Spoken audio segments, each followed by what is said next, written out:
Have you ever gone out to California and seen those giant redwood trees and thought those grow without synthetic fertilizer? So why do we think that our plants at home can't grow without our synthetic fertilizer? Hi, I'm Lauren Kane. I'm the founder of Elm Dirt, where we make microbe-based fertilizers and we focus on soil health. And one of the things I have been fascinated with since I was a kid was, how does the earth naturally regenerate itself?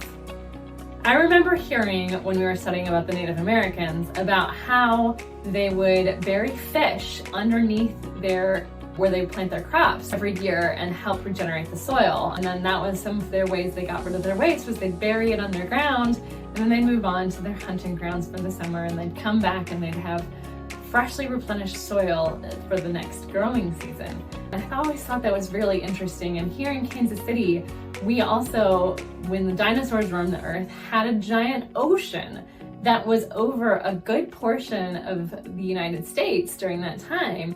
And they're still finding fossils from that, but that bottom of the ocean bed also left a whole bunch of natural deposits that help our soil grow. If you look at the bottom of a lake, it's got all sorts of decomposing mush and stuff on the bottom that may not be great for your toes, but is really great for the soil underneath it, the sand and the silt and everything that's getting deposited down there. Eventually, millions of years from now, when that river changes direction or that lake dries up, that ground is actually going to be really fertile because it's got all this decomposing stuff underneath. And that's what we have in certain areas because of an ocean that was there millions and trillions of years ago. So in the shifting of where rivers can create some really fantastic soil for growing in. Not to mention in forests, like the redwood forests, because they drop their leaves and fall down to the forest floor, no one's raking up those leaves every year out in the forests. No, they sit there and they decompose on the forest floor. Some of the animals will use them and break them up a little bit. There's worms that are decomposing them, and bugs and microbes that are all breaking them down. The other thing that happens in forests, not every year, but every so often, there are forest fires. They would be happening whether we as humans existed or didn't, because you know what? There's a lightning strike that happens and it strikes the forest. If there's enough leaf litter down on the bottom that's dry enough, it will spark a fire. They happen in grasslands, they happen in forests, they happen all over. But what happens during that time is it really kind of all of that wood and the branches, the fallen down leaves, and it chars it up real fast and turns it into essentially biochar for the earth. And so you've now got a mix of different ways that the earth is replenishing itself and putting things back into its soil so it can help grow the things like the trees and the plants as we go.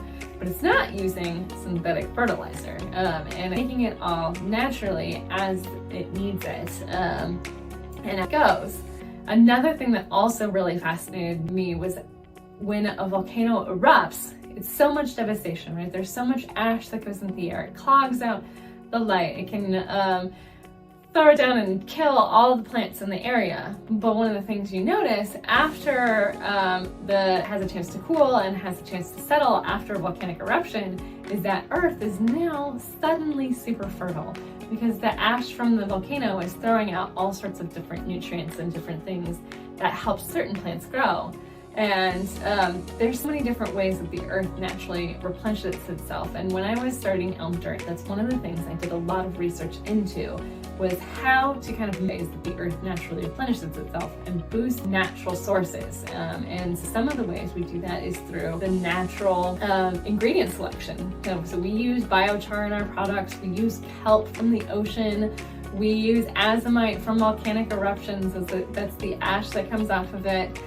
We use so many natural sources, but what we've seen is that these natural things are not as beneficial and not as effective unless you include living microbes with it. And with living microbes, there's 10,000 things that each species does, and together they can work and do even more incredible things And the combination of those two, those kind of whole foods, if you will, the things the earth naturally produces to the soil, mixed with probiotics for the soil, which is where we originally got our gut bacteria, is from the dirt and the foods we were eating, was from the soil. And so the probiotics, the original probiotics, plus the whole foods in the soil, actually creates this magic that really helps plants grow. And that's what you're seeing in forests. That's what you're seeing in untouched land where plants are thriving and they're not being overtaken by weeds.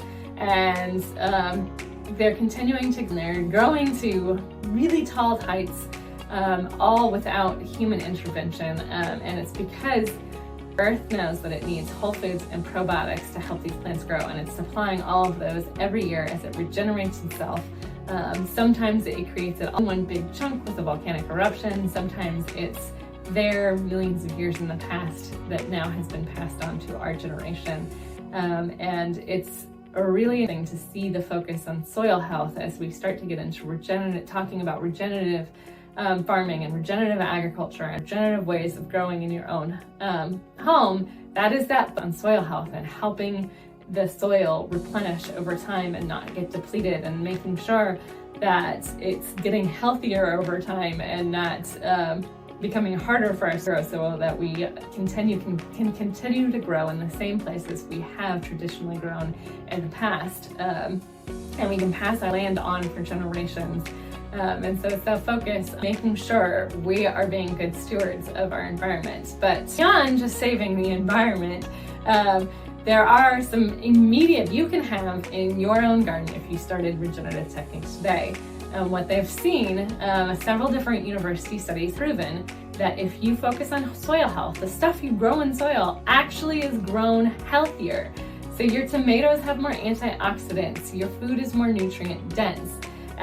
Your oregano has more compounds for you, and not to mention oregano is a great companion plant because it has a smell that deters pests, and if you grow with a focus on soil health, that becomes more beneficial, and the oregano has more smell that helps to deter more pests, and so you have issues in your garden as well. It can help you grow so much easier just by letting these invisible microbes in your soil help you out and help you grow it a little bit easier. If you like the topics I talk about, please give me a like. If you really and want to tell me how much you want to see more of these topics, please subscribe to my channel. I want to hear if you have any specific topics that you want me to cover.